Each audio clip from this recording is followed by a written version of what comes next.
بسم اللہ الرحمن الرحیم۔ عزیز طلباء السلام علیکم ورحمۃ اللہ وبرکاتہ۔ امید ہے کہ مزاج بخیر ہوں گے، اللہ سب کو خیریت و عافیت سے رکھے۔ تو بچوں، ہم نے اپنی قواعد و انشاء جماعت دہم کی قواعد و انشاء کے مضامین نویسی شروع کی تھی، اور الحمدللہ ہم نے 1 سے 5 تک مضامین پڑھ لیے۔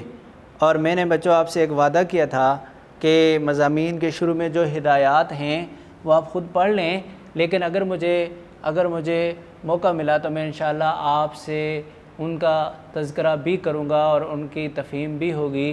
تو آج میں وہ وعدہ پورا کرنے کے لیے آپ کے پاس آیا ہوں۔ تو اب دیکھیں مضمون نگاری کے حوالے سے کتاب والے کیا لکھتے ہیں۔ اظہار مطالب کے 2 ہی طریقے ہیں، یعنی اپنے مطلب کو اگر آپ ظاہر کرنا چاہتے ہیں، دوسروں تک پہنچانا چاہتے ہیں، تو اس کے 2 ہی طریقے ہیں، ایک تقریر اور دوسرا تحریر۔ یا تو اپنی زبان سے تقریر کر کے آپ بتائیں گے، یا اپنے قلم سے لکھ کر آپ بتائیں گے۔ تقریر کا تعلق زبان سے ہے اور تحریر کا قلم سے۔ دونوں صورتوں میں بیان کا مربوط ہونا ضروری ہے، مربوط ہونا، ربط ہونا۔ میں بیان آپس میں اس کی جو آپ نے پہلے جملہ لکھا یا بولا، اور اس کے بعد دوسرا، تیسرا، چوتھا، 5واں، 6واں جملہ لکھ کر بول رہے ہیں آپ، تو ان کا آپس میں رابطہ ہو، وہ بے تعلق نہ ہوں، ان کا تعلق ہو۔ اگر بیان مربوط ہو تو تحسین کے لائق ہے، وگرنہ نفرین کا سزاوار ہے۔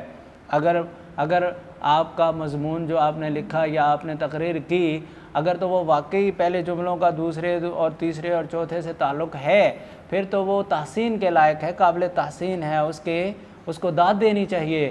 اور اگر ایسا نہیں تو یہ نفرین کا سزاوار ہے، ورنہ پھر اس سے نفرت کرنی چاہیے۔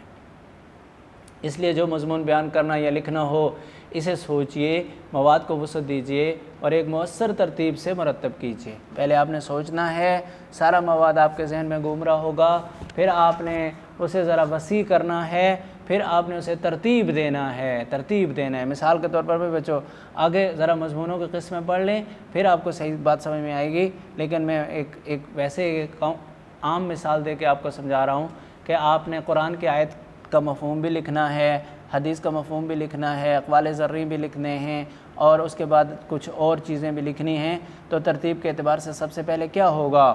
قرآن کا مفہوم، پھر حدیث کا مفہوم، پھر اقوال زرعی۔ اسی طرح اگر آپ نے کسی شخصیت پہ مضمون لکھنا ہے تو سب سے پہلے اس کی تاریخ پیدائش، وفات وہ لکھیں گے، پھر ابتدائی تعلیم لکھیں گے، پھر ثانوی تعلیم لکھیں گے، پھر اس سے اعلیٰ تعلیم لکھیں گے، پھر اس کے بعد اس کی عملی زندگی کو شروع کریں گے، پھر عملی زندگی کے جو زندگی کے پہلے حصے میں کام کیے ہوئے ان کو پہلے ذکر کریں گے، بعد والوں کو بعد میں ذکر کریں گے۔ یہ ہے، اور ان کا تعلق آپس میں یقیناً ہوگا، اس لیے کہ آپ اسی آدمی کے بارے میں بات کر رہے ہیں جو جس کا عنوان مضمون میں دیا، جیسے علامہ اقبال مثلا، تو مربوط بھی ہوا۔ اور یہ جو آپ کا مضمون ہے، یہ کیا کہیں گے اسے؟ ایک تو ہے کہ مربوط ہے، اور دوسرا یہ کہیں کہ ترتیب سے ہے۔ تو یہ قابل تحسین مضمون ہوگا انشاءاللہ۔ جب مضمون کا مواد جمع اور مربوط ہو جائے تو اسے مختصر سی تمہید کے ساتھ زیب کرتاس کیجئے، لکھیے۔ زبان کو روزمرہ اور محاورے کی چاشنی سے آراستہ کیجئے اور خدا کا نام لے کر لکھتے جائیے۔ روزمرہ اور محاورہ یہ بھی بیچ میں استعمال کرنا چاہیے، کیونکہ اس سے ذرا حسن آ جاتا ہے کلام میں۔ اور موضوع اشعار بھی مضمون کے حسن کو بڑھا دیتے ہیں، مگر ان کی شمولیت آٹے میں نمک کے برابر ہو۔ 3 سے 5 اشعار آپ لکھ سکتے ہیں ایک مضمون میں بچوں۔ مضمون کو نہایت درجہ خوشخط لکھیے تاکہ آسانی سے درست طور پر پڑھا اور سمجھا جا سکے۔ مضمون کو مکمل کر لینے کے بعد ایک دفعہ ضرور پڑھیے تاکہ چھٹے ہوئے الفاظ لکھے جا سکیں۔ لکھتے ہوئے رہ جاتے ہیں بعض دفعہ، املا کی غلطیاں ہوں تو بھی درست کی جا سکیں۔ وہ خیالات جو لکھنے سے رہ گئے ہیں اور پڑھتے ہوئے یاد آئے ہیں، ان کو بھی لکھ لیا جائے۔ تو اس کو ضرور پڑھنا چاہیے۔ اب یہ تو تھی وہ باتیں جو عام مضمون کے بارے میں ہیں، ہر ایک مضمون کے بارے میں ہیں۔ اب مضمون کی اقسام دیکھتے ہوئے ہر ایک کا کچھ علیحدہ سے بھی تقاضا ہوگا۔ ہر مضمون زندگی کے کسی نہ کسی شعبے سے متعلق ہوتا ہے، اس لحاظ سے مضمون کو درج ذیل اقسام میں تقسیم کیا جاتا ہے۔ 8 قسمیں بنائی ہیں بچوں: ادبی، اخلاقی، معاشرتی، سوانحی، سیاسی، سائنسی، تاریخی اور جغرافیائی۔ اب دیکھیں نام سے ہی ظاہر ہے، نام سے ہی ظاہر ہے، ادبی جو ادب سے متعلق ہو، ادبی مضمون جو ادب سے متعلق، ادب کس کو کہتے ہیں؟ زبان دانی کو ادب کہتے ہیں۔ تو ایسے مضامین جو ادب سے متعلق ہوں، مثلا ادبی مجلس کی کارکردگی، شعراء کے لطائف، شعر و سخن، یہ سب ادبی چیزیں ہیں نا۔ اچھا بھائی بچوں، ایک ادب کا معنی ہوتا ہے احترام، یہاں وہ مراد نہیں ہے، یہاں ادب سے مراد ہے جو اس کا دوسرا معنی ہے زبان دانی، زبان کو جاننا، یا زبان کی وسعتوں کا ادراک، زبان کی وسعتوں کا ادراک، یہ وہ ادبی ہے۔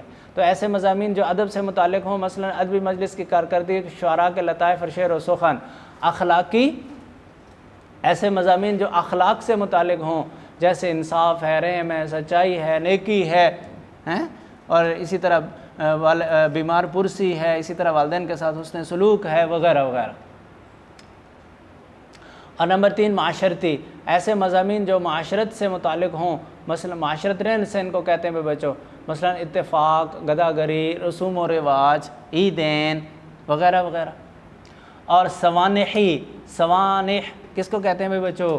سوانح عمری لکھی، سوانح عمری لکھی، یعنی اپنی عمر کے سارے حالات لکھ دیے۔ تو ایسے مضامین جو کسی کے احوال حالات کو کہتے ہیں نا، اور شخصیت سے متعلق ہوں، جیسے اقبال، قائد اعظم اور جتنے بھی ہوں۔ اور نمبر 5 پہ ہے سیاسی، ایسے مضامین جن کا تعلق سیاست سے ہو، جیسے جمہوریت، آمریت۔ اور سائنسی، ایسے مضامین جو سائنس سے متعلق ہوں، جیسے ٹیلی ویژن، ایٹم بم، ریڈار وغیرہ وغیرہ۔ تاریخی، ایسے مضامین جن کا تاریخ سے تعلق ہو، جیسے 1965 کی جنگ، پاکستان، مسلمانوں کی ہندوستان میں آمد۔ اسی طرح بھائی بچوں، ایک تصور پاکستان، ایک آپ نے سبق پڑھا ہے، وہ بھی ایک مضمون ہے، تو وہ کون سا ہے؟ تاریخی۔ جغرافیائی، وہ مضامین جو زمین اور اہل زمین کے حالات سے متعلق ہوں، جیسے جاپان کے لوگ، آتش فشاں، سیمو تھور، اور جیسے وہ جاپان کہانی، ایران کہانی کس نے لکھی ہے؟ حکیم سعید نے۔ تو یہ سارے کے سارے مضامین، یہ ان کی قسمیں ہیں بھائی بچوں۔ اب یہ قسمیں بتانے کا کیا فائدہ ہوا؟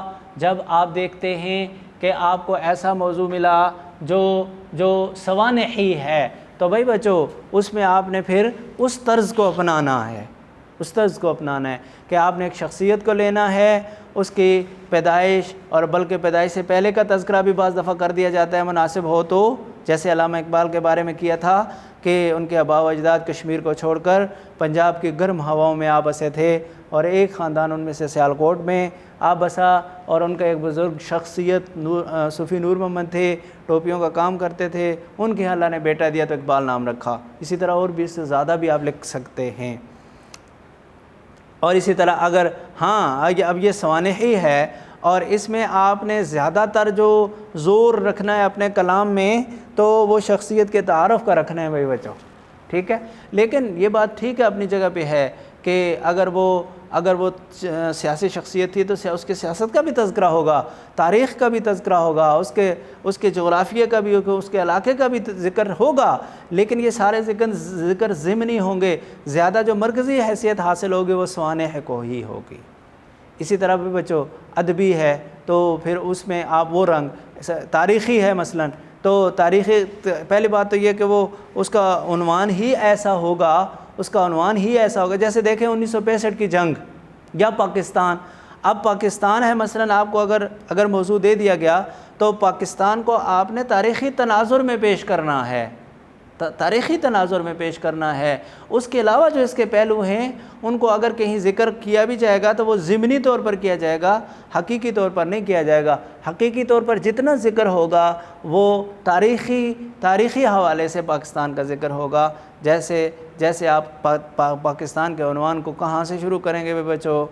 1857 کی کم از کم جنگ آزادی سے شروع کریں گے، پھر اس کے بعد سے لے کر بڑی تحریک کا ذکر کریں گے، جتنی تحریکیں چلیں، تحریک ریشم رومال تھی وغیرہ وغیرہ، پھر ہوتے کرتے پھر علامہ محمد اقبال کی کاوشیں، پھر قائد اعظم کا بلانا، پھر ان کا مسلم لیگ کی قیادت انہیں دینا، پھر خطبہ الہ آباد کا پیش کرنا، یہ سارا کا سارا تاریخی تناظر میں ہے پاکستان کا تذکرہ۔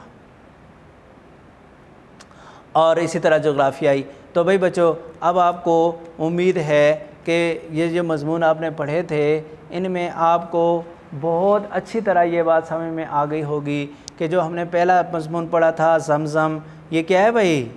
کیا ہے بچوں؟ یہ تاریخی مضمون ہے میرا بیٹا، تاریخی مضمون۔ اور اس کے بعد جب ہم نے علامہ محمد اقبال کو پڑھا تو یہ سوانحی ہے، قائد اعظم کو پڑھا تو یہ بھی سوانحی ہے نا؟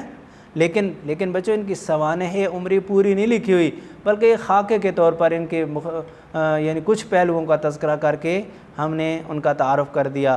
تو یہ سوانحی ٹائپ ہی ہوتا ہے لیکن ذرا مختصر۔ اسی طرح بھائی بچوں یوم آزادی، یوم آزادی کیا ہے؟ کون سا مضمون ہے یہ بیٹا؟ تاریخی ہے، یہ بھی تاریخی ہے۔ اور اسی طرح آپ دیکھ لو کہ اس کے بعد عیدین ہیں، عیدین، تو عیدین کون سا مضمون ہے بھائی بچوں؟ یہ اس کو آپ طے کرو ذرا، کون سا مضمون ہے عیدین؟ کس حوالے سے ہم نے ذکر کیا؟ عنوانات کو دیکھو، کس حوالے سے ہم نے ذکر کیا؟ دیکھو ادب کے حوالے سے ذکر کیا، اخلاق کے حوالے سے کیا، معاشرتی حوالے سے کیا، سوانحی حوالے سے کیا، سیاسی حوالے سے کیا، سائنسی حوالے سے کیا، تاریخی یا جغرافیائی حوالے سے کیا۔ تو بچوں اس میں ہم نے معاشرتی ذکر کیا، ہمارا معاشرتی رہن سہن کیا ہے؟ مذہب اسلام کے تابع ہے، اور اس میں ہم نے اسے اسلامی تہوار کے نام سے ذکر کیا، تو یہ ہمارا پھر کون سا بنے گا مضمون؟ معاشرتی بن جائے گا۔ تو بچوں اب انشاءاللہ بقیہ جو مضمون ہیں وہ انشاءاللہ آئندہ ہم اسی تناظر میں پڑھیں گے جو ہم نے اس کی قسمیں اور ہدایات پڑھیں۔